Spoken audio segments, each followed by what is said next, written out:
보면 요한복음의 제일 앞부분인데요. 성경 가운데 요한복음 좋아하신가요?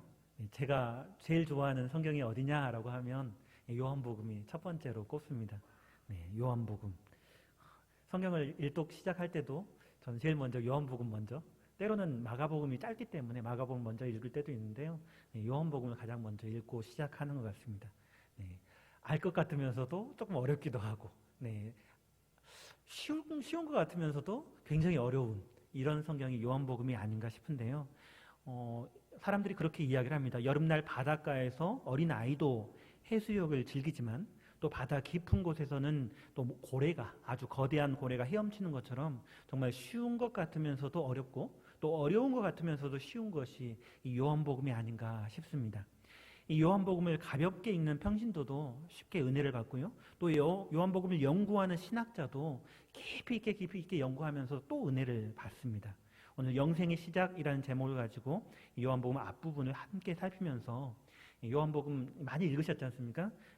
이제까지 이야기하지 않았던 부분들, 이제까지 요한복음을 어떻게 읽고 해석해 왔는가, 이런 내용과 함께 또 요한복음을 읽는 바른 태도가 어떠한가, 그리고 요한복음이 기록한 목적과 내용, 그리고 나침반과 같은 오늘 본문 1절부터 18절까지 이 요한복음 전체를 관통한다고 할 수 있는 이 서원의 내용을 통해서 우리에게 주는 교훈을 함께 생각해 보려고 합니다.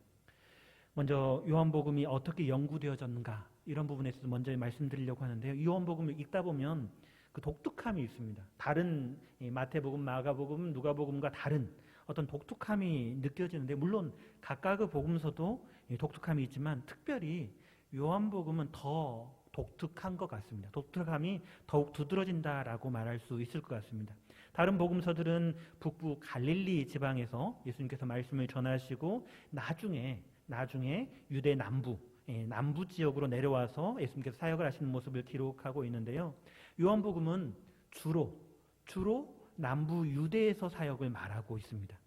또 공관복음에서는 예수님께서 가르치신 내용이 짧게 이렇게 나타나는 경우가 많고요. 물론 또 간혹 길게 기록하는 경우도 있지만 짧게 기록하는 경우가 좀 많습니다. 그런데 요한복음은 대부분의 예수님의 가르침이 담화 형태로 굉장히 길게 이어지고 굉장히 길게 예수님의 가르침이 이어지는 것을 볼 수가 있습니다.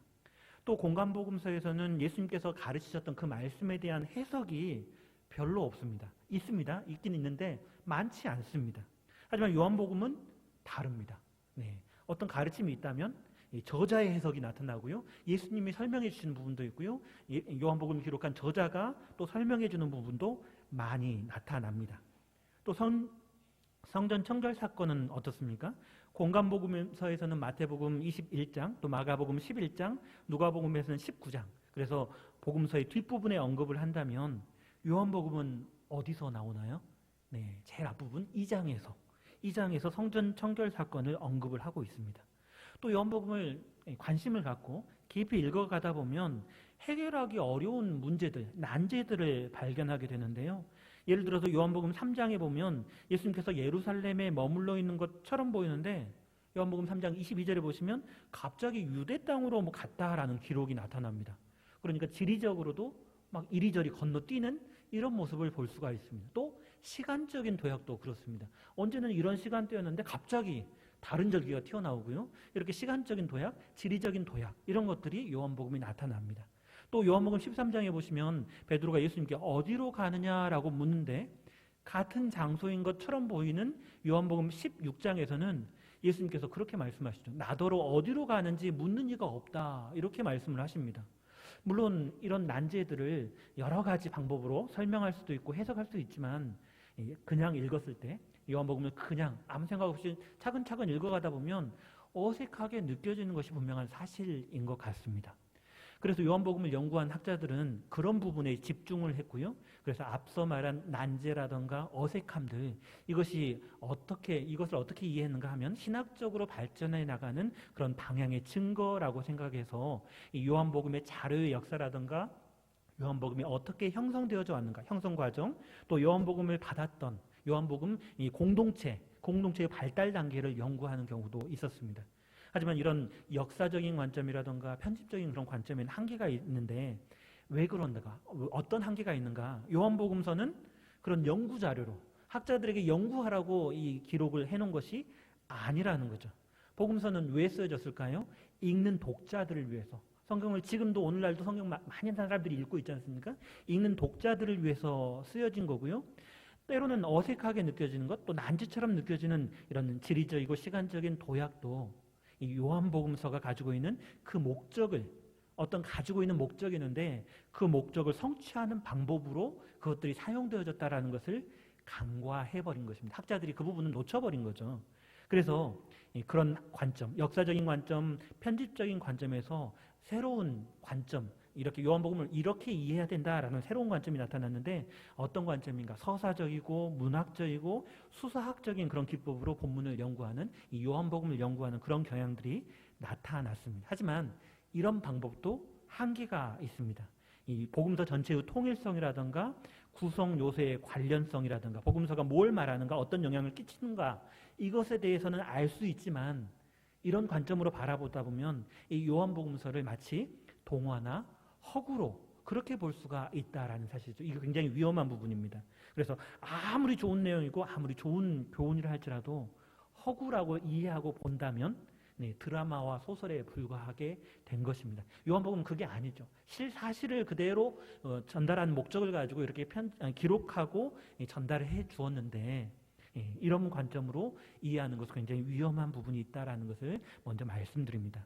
네, 요한복음을 창문처럼, 그래서 그 창문을 통해서 뭘 봅니까? 창문 밖에 있는 것을 보는 거죠. 역사적이고 뭐 이런 부분들로 보는 것이 바로 그렇게 창문으로 고대 예수님 시대에 어떤 일이 있었는가 그렇게 창문처럼 내다보는 이런 관점도 사실은 필요한 부분입니다. 또는 요한복음을 읽으면서 거울처럼 이 요한복음을 그 글귀 단어를 통해서 교훈을 통해서 나를 비춰보는 이런 거울처럼 보는 우리의 현재를 살펴보는 것도 교훈을 생각하고 교훈을 받는 것도 대단히 중요합니다. 무시할 수 없습니다. 거울처럼 볼 수도 있고요. 또 창문처럼 요한복음을 들여다볼 수도 있습니다. 하지만 우리가 어떻게 보는 것이, 요한복음을 어떻게 읽는 것이 가장 바람직할 것인가, 이것에 대해서 생각을 해본다면 처음 요한복음을 받은 독자들이 어떻게 읽었을까, 이것을 생각해 보는 것이 굉장히 중요합니다. 요한복음 안에 있었던 사건이 그냥 우리에게 교훈을 주기 위한 그냥 이야기가 아니라 역사적인 사실임을 초대 독자들은 분명히 알고 읽었을 것입니다. 또 요한복음을 기록한 저자가 이 기록물을 우리에게 주는 이유가 무엇인가, 이 요한복음서를 우리에게 주는 이유가 무엇인가, 이렇게 글을 써서 우리에게 전달하는 그 저자에 대해서 신뢰하고 그 저자가 들려주는 교훈에 대해서 사실 그대로 우리를 사랑하는 마음으로 주어진 그 교훈을 그대로 받아들였을 것을 충분히 생각해 볼 수가 있습니다. 그렇기 때문에 우리가 요한복음을 어떻게 읽어야 할까요? 처음 기록되어졌고 또 그것을 읽고 들려지고 했던 그 처음 요한복음의 독자들처럼 복음서가 말해주는 것을 사실 그대로 인정하고 또 그 사실을 통해서 현재 지금 나에게 우리에게 무엇을 말하는가, 그것에 대해서 잘 듣는 것이 바로 이 요한복음서, 또 요한복음서뿐만 아니라 성경 전체를 가리키는 표현도 될 수 있겠죠. 이 성경을 우리가 읽는데 어떤 방식으로 읽어야 할 것인가, 이것이 바로 바른 태도일 것입니다. 그런 태도를 가지고 요한복음을 이제 함께 살펴보려고 하는데요. 요한복음을 읽을 때 기억해야 할 것이 있습니다. 요한복음을 어떻게 읽어야 할 것인가 꼭 기억해야 될 것. 우리가 지도를 볼 때 어떻게 보시나요? 그림책으로 이 지도를 본다면 뭔가 이상하죠. 지도는 지도로 보아야 됩니다. 그리고 지도만 보아서는 안 됩니다. 나침반이 있어야 됩니다. 그래서 내가 지금 어디 있는지를 알고 또 앞으로 어디로 가야 할지를 알고 그렇게 나침반을 통해서 방향을 잡아가면서 지도를 보는 것이 지도를 보는 가장 좋은 방법일 것입니다. 요한복음도 마찬가지입니다. 요한복음은 특별한 목적이 기록되어져 있는데요. 그 목적을 우리에게 이야기해 주는데 요한복음을 읽을 때 분명한 목적과 방향을 분명히 요한복음은 이야기해 주고 있거든요. 그러면 그 목적이 무엇인지를 알고 요한복음을 읽어간다면 바른 목적, 바른 방향을 향해서 나아갈 수 있을 것입니다. 특별히 요한복음의 목적이라고 하면 요한복음 20장 30절과 31절에 그 목적이 분명하게 나타나 있습니다. 제가 읽어드리도록 하겠습니다. 예수께서 제자들 앞에서 이 책에 기록되지 아니한 다른 표적도 많이 행하셨으나 오직 이것을 기록함은 너희로 예수께서 하나님의 아들 그리스도이심을 믿게 하려 함이요 또 너희로 믿고 그 이름을 힘입어 생명을 얻게 하려 함이니라 라고 요한복음을 왜 기록했는가? 왜 요한복음을 기록했는가? 네, 요한복음에 여러 가지 표적들이 기록되어 있습니다. 그런데 이 표적, 다른 많은 표적들이 있지만 그 가운데 요한복음에 기록된 이 표적들을 기록한 이유가 무엇인가? 오직 이것을 기록함은 너희로, 성경을 읽고 있는 독자들로 하여금 예수께서 하나님의 아들 그리스도이심을 믿게 하려 함이요. 이것이 첫 번째 목적입니다. 예수님을 하나님의 아들 그리스도로 믿게 하기 위함이 첫 번째 목적이고요. 뿐만 아니라 그 다음 이어지는 표현이 있습니다. 너희로 믿고 그 이름이 누구인가요? 예수 그리스도, 하나님의 아들 예수 그리스도 그 이름을 힘입어 생명을 얻게 하려 함이니라라고 분명하게 그 목적을 이야기하고 있습니다. 이 목적이 두 개가 다른 것처럼 보이지만 하나의 의미로도 볼 수 있고요. 또 다른 의미로 이렇게 구분하여서 해석할 수도 있는데, 네, 표적들을 기록하고 있다는 것. 이 책에 기록된 내용이 무엇인가? 표적들이라는 것입니다. 이 표적이라고 한다면 무엇을 말하는 건가요? 어떤 표적이 있다면 그 표적이 알려주는 무언가가 있다라는 겁니다. 네, 저기 관역이 있습니다. 관역은 목적지입니다. 이것이 이쪽으로 가야만 정확하다라는 것을 알려주는 거죠. 네, 요한복음 그렇게 표적.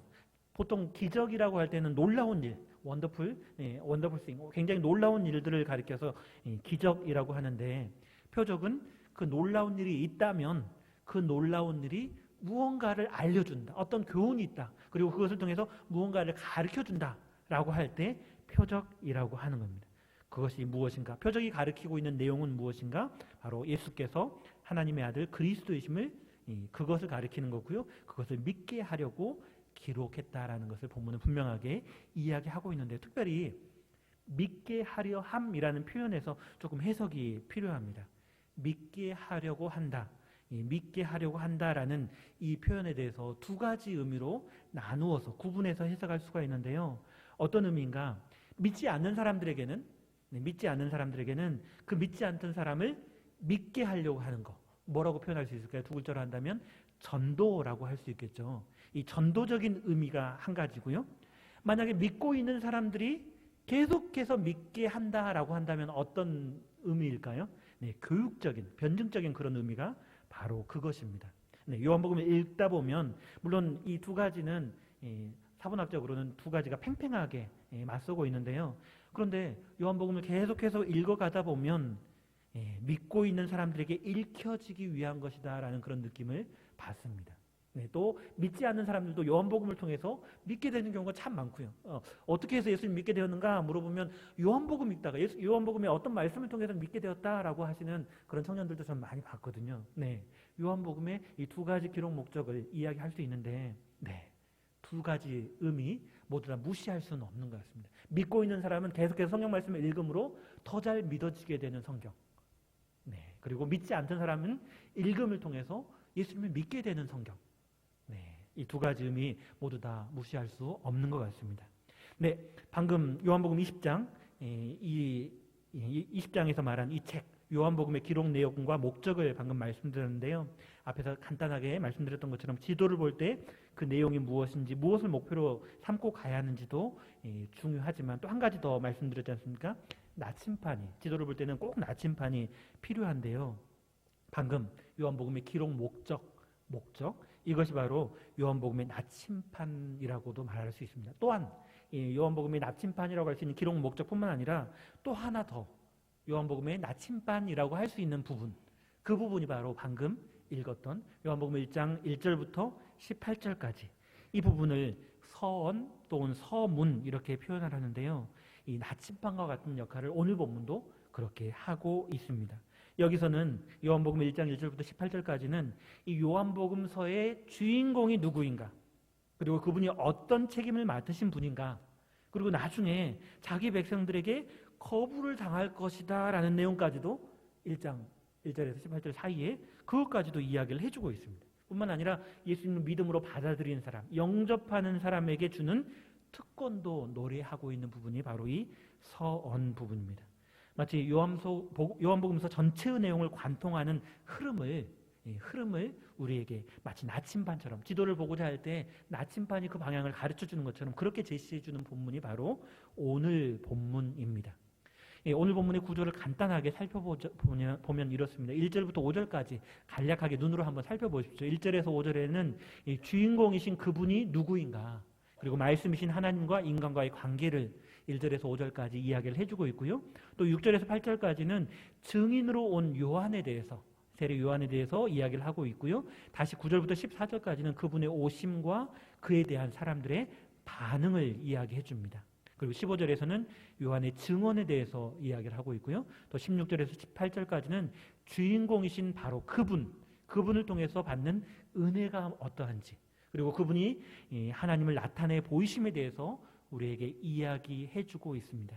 특별히 이 서원 가운데 사용되는 이 단어들을 살펴보면 앞부분에는 말씀, 하나님, 빛, 어두움과 같은 그런 일반적인 용어들, 일반적으로 사용될 수 있는 그런 용어들이 사용되어지고요. 뒷부분에서는 예수 그리스도, 영광, 이런 상세하면서도 신학적인 용어들, 좀 어려운 용어들이 뒷부분에 사용되어지고 있는 것을 볼 수가 있습니다. 또 시점도, 본문에 기록하는 그런 시점도 마찬가지입니다. 앞부분에서는 그 사람, 이렇게 3인칭 표현을 사용하고 있는데 뒷부분에서는 어떤 표현이 사용되는가? 우리, 내가, 1인칭 단수, 1인칭 복수 등의 시점으로 이렇게 바뀌면서 점점점 앞에서는 좀 멀찌감치, 그리고 가까이 다가오면 다가올수록 점점점 직접적으로 이렇게 표현되는 것을 볼 수가 있습니다.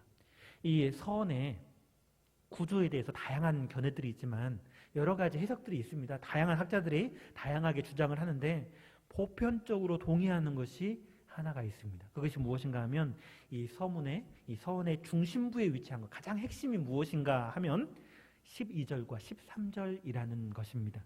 12절과 13절 말씀을 같이 한번 요한복음 1장 12절 13절 말씀을 다 함께 읽어보길 원합니다. 함께 읽겠습니다. 영접하는 자 곧 그 이름을 믿는 자들에게는 하나님의 자녀가 되는 권세를 주셨으니 이는 혈통으로나 육정으로나 사람의 뜻으로 나지 아니하고 오직 하나님께로부터 난 자들이니라. 아멘.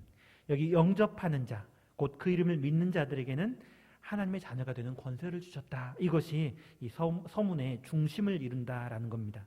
이 내용은 앞뒤에 요한복음 20장에서 또 예수께서 하나님의 아들 그리스도이심을 믿게 하려 하며 또 너희로 믿고 그 이름을 힘입어 생명을 얻게 하려 함이니라 라고 했던 이 요한복음서의 목적과도 일치하는 내용으로 볼 수가 있습니다. 그러니까 우리가 하나님의 자녀가 되는 것은 어떻게 되는가? 오직 참빛 대신 예수님을 영접하는 것이고요. 그 이름을 믿는 것이다 라는 거죠. 네, 그것을 앞에서 이야기하고 있고 또 요한복음 뒤쪽에서는 믿게 하기 위해서 지금 이 요한복음 속을 여러 가지 많은 표적들이 있지만 그 가운데 이 표적을 골라서 기록한 이유는 무엇인가? 믿게 하기 위한 것이다 라고 이야기를 해주고 있습니다. 여기서 조금 조심해야 될 부분, 오해해서는 안 될 부분이 있습니다. 네, 믿게 하려 한다라고 했을 때 우리가 주체가 되어서 우리가 하나님을 믿기만 하면 하나님의 자녀가 될 수 있다, 이렇게 이해하는 것은 굉장히 위험한 이해입니다. 본문은 뭘 이야기하고 있는가? 그 권세를 주셨다라고 말씀합니다. 그러니까 우리에게 하나님의 자녀가 되는 권세가 우리 자신에게 있었던 것이 아니라 그 권세는 오직 하나님께서 가지고 계신 것인데 하나님께서 주셨다라고 이야기를 해주고 있죠. 다시 13절에서 그를 영접하고 그 이름을 믿어 하나님의 자녀가 된 자들은 혈통으로나 육정으로나 사람의 뜻으로 나지 아니하고 오직 하나님께로부터 난 자들이라고 말하고 있습니다. 하나님의 자녀로 태어남으로 하나님의 자녀됨을 표현하고 있습니다. 여기서 태어난다는 것은 어떻게 이루어지나요? 사람이 자녀로 출생될 때 자녀의 의지가 개입되나요? 나는 우리 부모님 이렇게 잘생기고 우리 이렇게 멋진 우리 예쁘신 우리 어머니 우리 아버지 그분의 자녀로 태어나야지 작심하고 결정하고 계획하고 준비해서 그렇게 태어납니까? 아닙니다. 사람이 자녀로 출생될 때 자녀의 의지는 아무것도 없습니다. 온전히 온전히 자녀의 의지가 개입될 부분은 한 부분도 없다라는 사실입니다. 이 말씀이 무엇을 이야기하는가? 그 안에 생명이 있으신 예수님을 영접하는 것, 예수님을 믿어서 우리가 하나님의 자녀가 되는 것, 영생의 시작, 오늘 설교 제목이죠. 영생의 시작도 겉보기에는 사람이 믿고 의지하고 결정하는, 사람이 그렇게 결정하는 것처럼 보이지만 아니라는 겁니다. 그것이 아니라 우리의 힘과 노력으로 되는 것이 아니라는 겁니다. 온전히 처음부터 끝까지 하나님으로부터 전적으로 하나님께 주권이 있고 하나님께서 주신다라는 것을 오늘 본문은 이야기해주고 있습니다. 영생의 시작 무엇이라고요? 내 노력, 내 의지, 내 공부, 내 열심, 노력 아니라는 겁니다. 인간의 노력이라든가 성실이라든가 의로 우리에게 생명이 있게 되는 것이 아니라 처음부터 끝까지 하나님께로부터 우리에게 생명이 주어진다라는 것을 오늘 본문은 분명하게 이야기해주고 있습니다.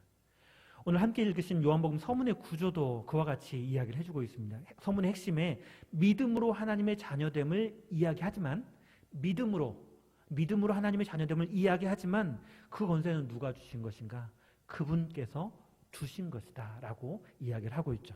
또 요한을 보내서 그 빛에 대해서 증언하게 하시고 누가 증언하게 하시나요? 하나님께서 그렇게 하시는 거죠. 또 그리고 아버지의 품속에 독생하신 하나님께서 나타내 보이신 것, 우리가 눈으로 보고 느끼고 하는 것도 우리의 힘과 능력으로 되는 것이 아니라 하나님께서 나타내 보이심을 지금 서원에서 이야기해주고 있습니다. 다시 말하자면 믿음은 이 믿음과 하나님께로부터 주어진 말씀, 이 두 가지가 별개의 것이 아니라는 사실입니다. 믿음 그리고 하나님께서 증언하도록 보내신 그 사람의 증언, 이것은 별개의 것이 아니라 믿음과 하나님의 나타내 보이심은 별개가 아니라 하나님의 나타내 보이심으로 말미암아 주어지는 것, 우리가 믿고 싶어서 우리가 믿으려고 노력해서 이것이 아니라 하나님께서 그렇게 주셨고 그렇게 나타내 보이셨기 때문에 주어지는 것, 그것이 바로 믿음임을 오늘 서원은 이야기해주고 있습니다. 그렇다면 우리가 어떻게 될까요? 예수를 믿고 믿음으로 살아간다고 하는 우리가 어떻게 해야 할까요? 믿는다고 스스로 말한다 할지라도 말씀과 관계가 없다면 그것은 아무것도 아니라는 겁니다. 우리가 믿는다, 나는 교회 다닌다, 하나님께 예배 드린다 라고 말하지만 하나님의 살아계신 하나님의 말씀과 연관이 없다면 아무것도 아니고요, 생명이 없는 겁니다. 영생의 시작, 제가 말씀이라고 말씀드렸지 않습니까? 우리의 힘과 우리의 능력이 아니라 하나님의 말씀으로부터, 하나님께서 나타내 보이신 그 말씀으로부터 시작되어지는 것을 이야기했습니다. 만약에 말씀과 관계가 없다면 나는 하나님께 잘 예배드려요. 일주일에 한 번씩 꼬박꼬박 예배드리고 새벽도 나오고 또 수요일 있는 대로 예배 시간 모두 다 참석합니다 라고 말한다 할지라도 하나님의 말씀과 하나님의 나타내 보이심과 하나님의 은혜와 상관이 없다면 종교생활이 되어버립니다. 자기 신념, 자기 주장, 저는 교회 다녀요, 전 잘 믿어요, 아무리 주장해봐도 하나님과 아무런 상관이 없다면 자기 신념, 자기 주장일 뿐이다 라는 거죠. 그러면 어떻게 될까요?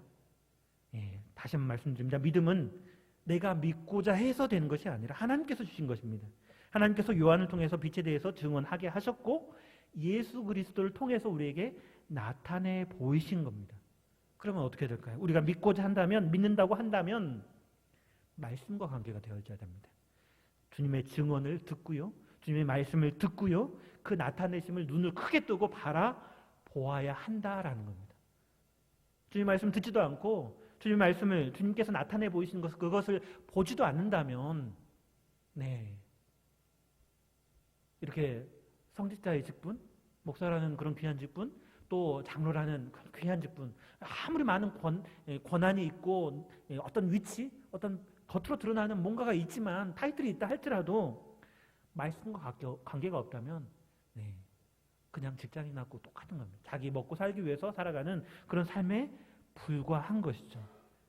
우리가 믿는다면, 믿고자 한다면, 더 잘 믿고자 한다면 어떻게 될 것인가? 주의 말씀에 대해서 귀 기울이고 하나님과 관계 있는 삶, 눈을 크게 뜨고 하나님께서 지금 살아계신 하나님께서 지금도 온 우주 만물을 다스리고 통치하시는데 전혀 상관없이 그냥 나 하고 싶은 대로 살아가는 그런 삶, 하나님과 관계없는 삶은 자기 신념, 자기 주장일 뿐이다라는 것을 다시 한번 말씀드립니다. 네, 오늘 요한복음을 읽는 태도가 어떠해야 할 것인가, 또 요한복음의 기록 목적과 내용, 그리고 나침판과 같은 그런 기능을 하는 오늘 요한복음의 서원의 내용을 살펴보았는데요. 저는 이 요한복음을 살피면서 다시 한번 생각하게 된 부분이 있는데, 우리가 새벽에 계속해서 예레미야서를 읽고 있지 않습니까?